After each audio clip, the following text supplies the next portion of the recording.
तो आदाब, नमस्कार, गुड इवनिंग, सत श्री अकाल। एक बार फिर आप तमाम लोगों का स्वागत। थोड़ी में उम्मीद है पूरी फैमिली अच्छी होगी, अपना और अपनों का ख्याल रख रही होगी। बात 2 दिन पहले की है। 30 अक्टूबर सोमवार का दिन था।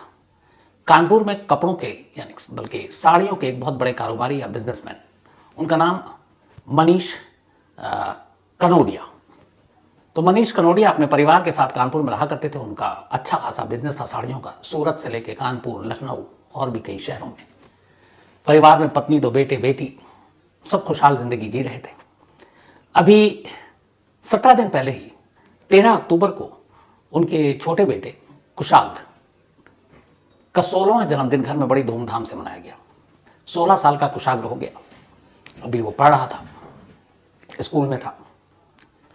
तो पूरा परिवार खुश, सब कुछ ठीक ठाक। मंडे 30 अक्टूबर की बात है। वो रोजाना की तरह कोचिंग सेंटर गया कुशाग्र, क्योंकि वो नीट या फिर जेई इसकी आगे उसको तैयारी करनी थी। तो उस सिलसिले में स्कूल के बाद वो कोचिंग सेंटर भी जाया करता था। तो रोजाना रूटीन था उसका। तो मंडे सोम को वो 30 अक्टूबर को कोचिंग सेंटर गया। शाम 7 बजे तक वो कोचिंग सेंटर से लौट आया करता था, लेकिन मंडे को वो नहीं लौटा। जब नहीं लौटा तो उसकी मम्मी परेशान हुई। उन्होंने अपने बेटे को फ़ोन मिलाया सेल्फ मोबाइल पे।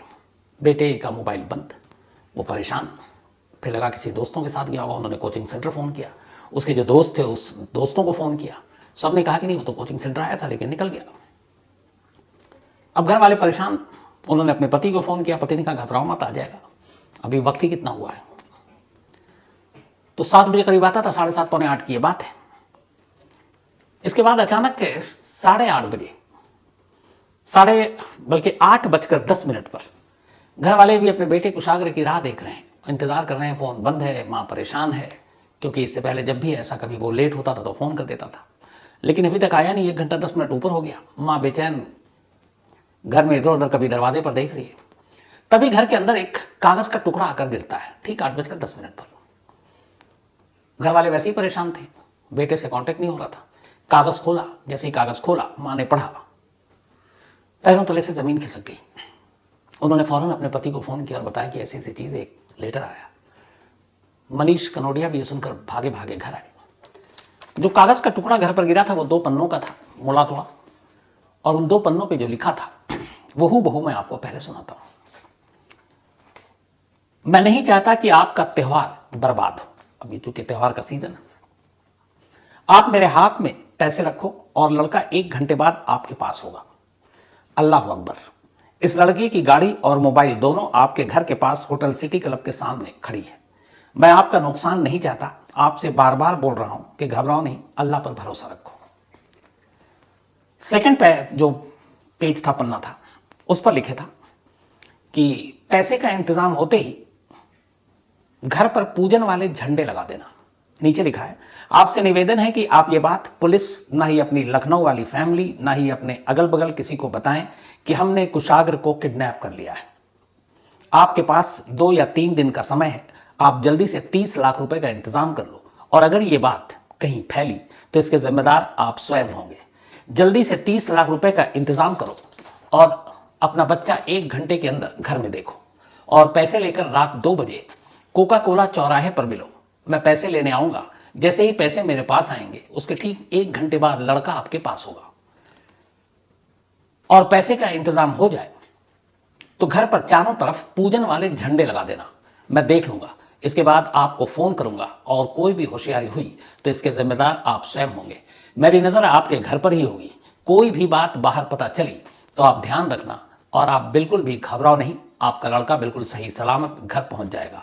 उसकी जिम्मेदारी आपके ऊपर है। बस ये 2 पन्नों का लेटर। अब इस लेटर को पढ़ते ही यह साफ हो गया कि कुशाग्र घर क्यों नहीं लौटा है। किडनैप हो चुका था वो, और किडनैपर ने रैंसम का ये लेटर भेजा था घर पर। अब सवाल ये था कि घर पर ये लेटर आया और किसने फेंका, कहां फेंका। धमकी भी है कि किसी को बताया, पुलिस को बताया, रिलेटिव को बताया तो बच्चा मार देंगे। 30 लाख रुपए मांग रहे। अब पूरी फैमिली बैठी, माँ बाप सब।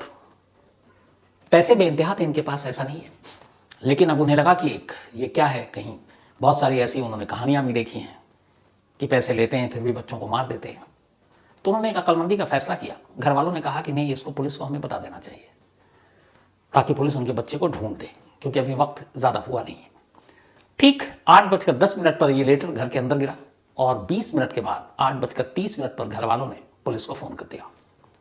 लोकल पुलिस की टीम तो थोड़ी देर में पहुंच गई, लेकिन 1 घंटे के अंदर अंदर 9:30 पर लखनऊ के जितने आला पुलिस अफसर थे माइनस कमिश्नर, वो सारे मनीष कनोडिया के घर पर थे। उन्होंने वो लेटर लिया, पूछताछ की और अब कुशाग्र की तलाश में जुट गए। सबसे पहले उन्होंने पूरा रूटीन पूछा। घर से वो कोचिंग सेंटर तक गया था, कोचिंग सेंटर से फिर वो स्कूटी से आता जाता था। तो कानपुर पुलिस ने अब उस रास्ते में जितने भी स्कूटी जो सीसीटीवी कैमरे थे उन सबको तलाशना और देखना शुरू किया। कोचिंग सेंटर में भी टीम गई तो पता चला हाँ वो आया था, वहाँ सीसीटीवी कैमरा लगा हुआ था।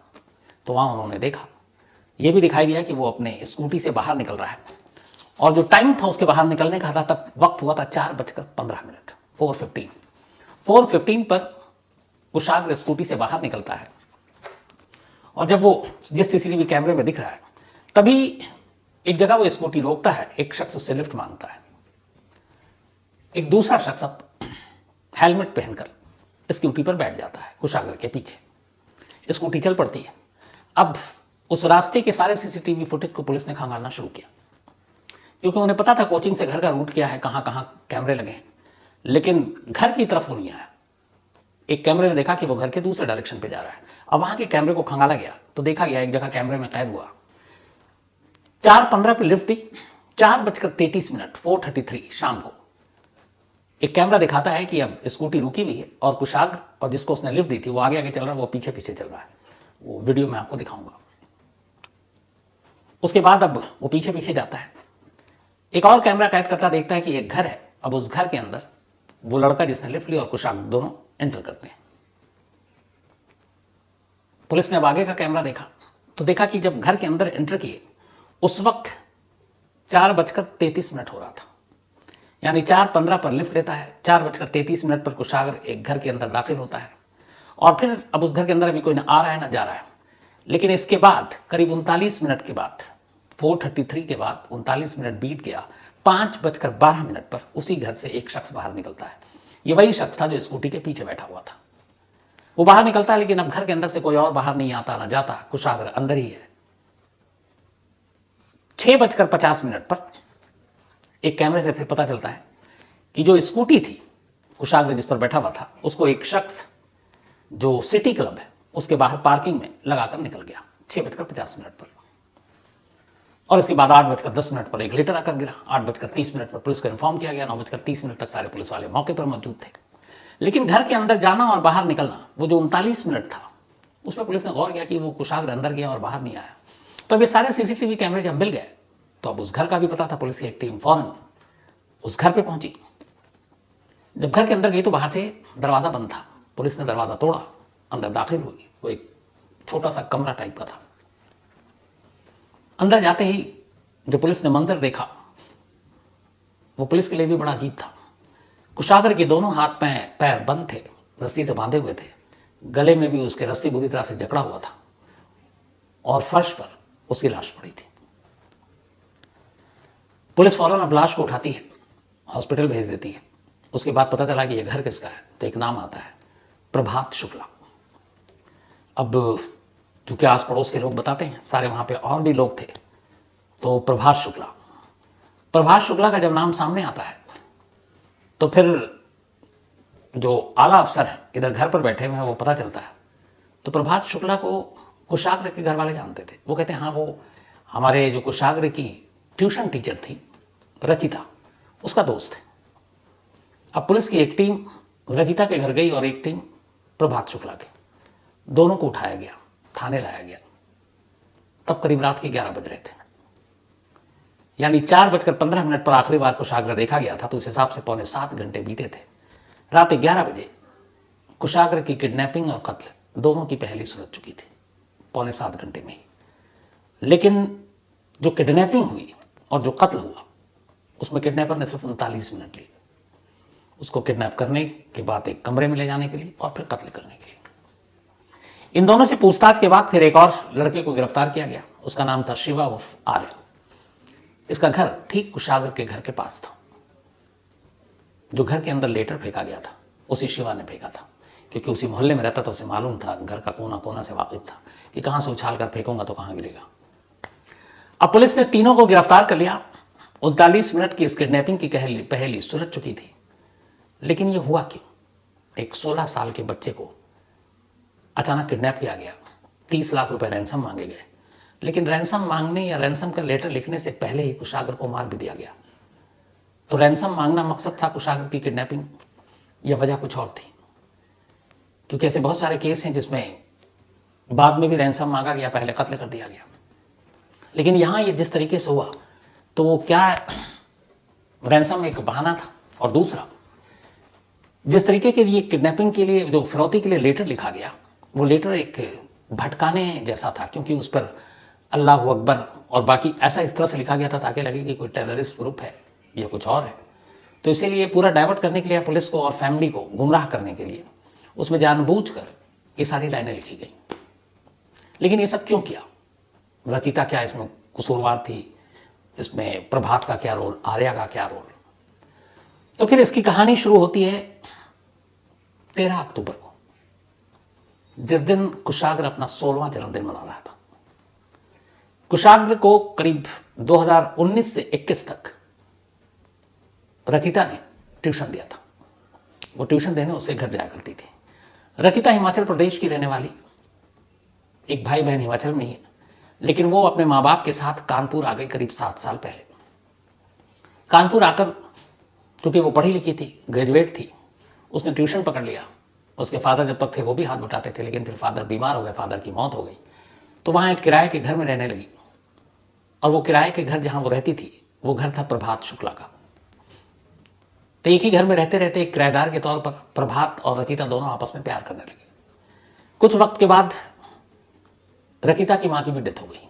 अब वो बिल्कुल अकेली थी, माँ बाप दोनों का साया सर से उठ चुका था। एक भाई बहन हिमाचल में थे, वो यहाँ अलग थी। तो जब माँ की भी डेथ हो गई तो फिर प्रभात का उसने घर छोड़ दिया और एक थोड़ी दूर पर और कोई और कमरा किराए पर लेकर रचिता अकेले रहने लगी। लेकिन दोनों के रिश्ते ऐसे थे कि दोनों एक दूसरे से प्यार करते थे। बीच बीच में रचिता आ जाती और प्रभात के घर पर भी रुकती।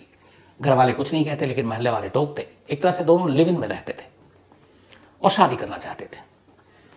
जो प्रभात था उसने भी बीएससी कर रखा था, छोटे मोटे काम किया करता था, लेकिन उसे ये था कि अगर शादी करेंगे तो गाड़ी होनी चाहिए, अच्छा घर होना चाहिए, अच्छी जगह हनीमून बनाएंगे।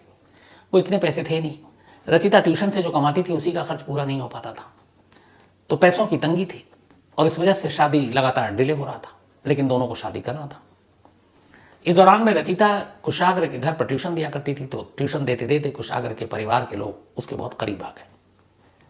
कुशाग्र के मम्मी, उनके पापा, उन्हें जब ये भी पता चला कि ये बच्ची अनाथ है, तो उन्होंने ये भी कहा था एक बार उससे कि तुम हमारी बेटी जैसी हो। कुशाग्र की माँ ने कहा, और ज़िंदगी में कभी भी तुम्हारी जब शादी होगी तो चिंता मत करो, कुशाग्र के पापा जो है वो तुम्हारा कन्यादान करेंगे और तुम्हारी शादी में अगर 20-30 लाख रुपये खर्च होगा तो हम देंगे। ये कुशाग्र की माँ ने बहुत पहले कहा था, क्योंकि वो एक फैमिली मेंबर की तरह थी। इसीलिए जब 2021 के बाद ट्यूशन बंद हो गया, क्योंकि वो कोचिंग सेंटर ज्वाइन कर लिया था उसने, तो भी कई बार रचिता घर आया करती थी, आना जाना था, एक बेटी जैसा मानते थे वो लोग। 13 अक्टूबर को कुशाग्र का बर्थडे था, तो घर वालों ने रचिता को भी बुलाया कि उनके बेटे की टीचर है। रचिता ने कहा कि चलो प्रभात तुम भी मेरे साथ चलो। प्रभात ने कहा चलो। अब ये दोनों पहुंच गए।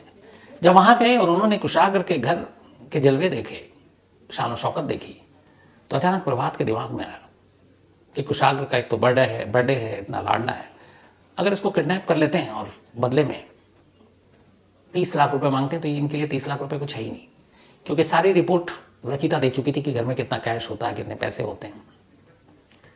तो 13 अक्टूबर कुशाग्र के बर्थडे के दिन ही रचिता और प्रभात ने यह फैसला कर लिया कि कुशाग्र को किडनैप करेंगे। अब रचिता अभी तक यही थी कि किडनैप करेंगे, लेकिन इसी बीच में बाद में पता चला कि प्रभात के मन में एक और बात थी। प्रभात को यह भी शक था कि ट्यूशन पढ़ने के दौरान और पढ़ाने के दौरान कुशाग्र रचिता के करीब आ गया था, जबकि कुशाग्र 16 साल का, रचिता करीब 25-26 साल की उम्र का, काफी फासला।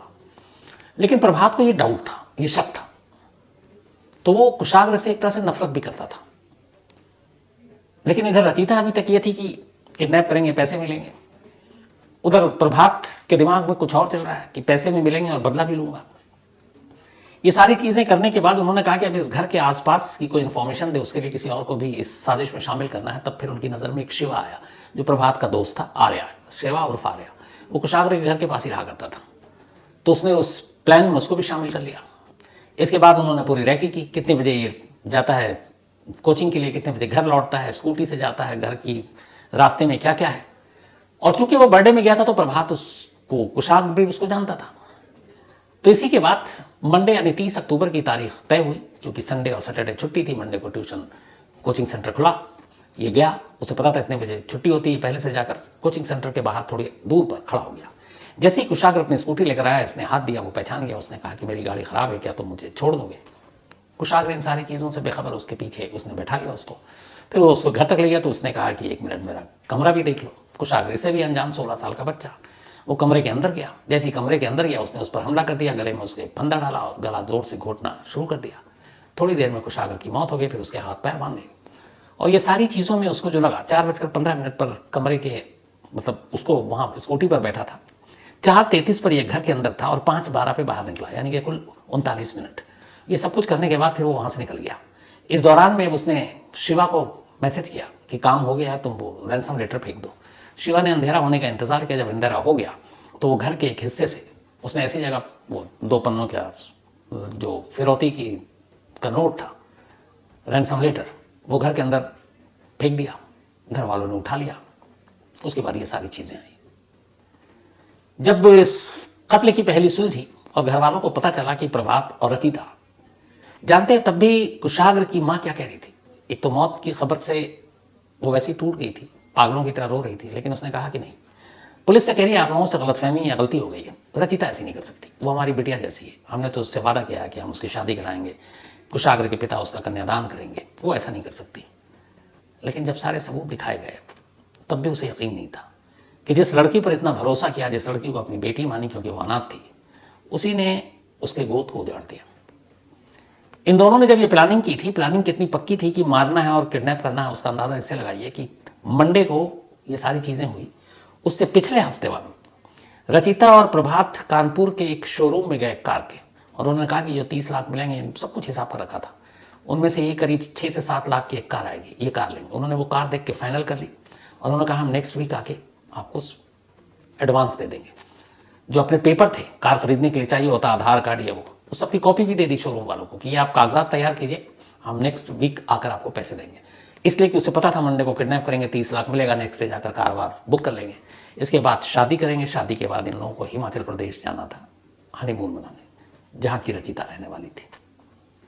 लेकिन कुल मिलाकर देखें तो 7 घंटा, और उन 7 घंटों में भी देखें तो सिर्फ 39 मिनट में एक किडनैपिंग होता है, कत्ल होता है, और फिर अगले 7 घंटे के अंदर वो केस सुलझ भी जाता है। तो एक बेहद अफसोसनाक कहानी कानपुर की। और इसीलिए कहते हैं कई बार, हालांकि यह गलती मैं भी करता हूँ, क्या करें, मुझे लगता है ज़्यादातर लोग करते हैं, क्योंकि हम सब इंसान हैं, किसी पर बहुत ज़्यादा भरोसा नहीं करना चाहिए। अब ये कहूँ कि अनजान पर, तो यहाँ तो ऐसी सी कहानी और दास्तानें हैं कि अपने ही जो जिन पे हम भरोसा करते हैं, जो हमारे इर्द गिर्द होते हैं, हमारे रिश्तेदार, हमारे दोस्त, हमारे पड़ोसी, कई बार वही पीठ पर खंजर घोंप कर निकल जाते हैं। तो फिर अनजानों के बारे में क्या कहूँ। लेकिन हाँ, कोशिश ये करनी चाहिए हमेशा कि कभी भी किसी के ऊपर इतना अंधा विश्वास नहीं करना चाहिए। करें, उसकी भलाई भी करें, सब कुछ करें, लेकिन एक दायरे में रहकर, अपने आप को सिक्योर करके। अनजान लोगों के सामने अपनी बहुत सारी चीज़ें, अपने बहुत सारे राज, अपने घरेलू बातें, आपके पैसे, आपके बैंक बैलेंस, आपके बिजनेस में कैसा चल रहा है, कितना कमाते हैं, कितना बचाते हैं, कितना घर में रखते हैं, कितना बैंक में रखते हैं, ये वो चीज़ें हैं जो मुझे लगता है कि आपको अनजान लोगों तो छोड़िए, अपने बहुत करीबी लोगों को भी नहीं बताना चाहिए, सिवाय घर के लोगों के। पता नहीं होना चाहिए कब किसका, मतलब किसकी नीयत बिगड़ जाए, कब किसके दिमाग में क्या खुराफात आ जाए, कुछ पता नहीं। हालांकि ये बात सिर्फ 30 लाख की थी, लेकिन 30 लाख के एवज में जिस तरीके से एक 16 साल के बच्चे की जान गई, उसके परिवार जब तक जिंदा रहेगा, ये गम, ये टीस हमेशा उसके सीने में रहेंगे। और कमाल देखिए ऊपर से ये कि 30 लाख के लालच में रचिता ने जो किया, वो कुशाग्र के माँ बाप वैसे ही उसको देने वाले थे, लेकिन अब न पैसे मिले, न शादी हो पाएगी, और सारी उम्र कम से कम जेल में तो कटेगी। काश जुर्म करने से पहले ये लोग थोड़ा सा सोच लें तो ऐसा ना करें। लेकिन वही होता है कि जब जुर्म करने इंसान जाता है तब ये सारी चीज़ें नहीं सोचता, तब सिर्फ दिमाग में वही चीज़ें घूमती रहती हैं।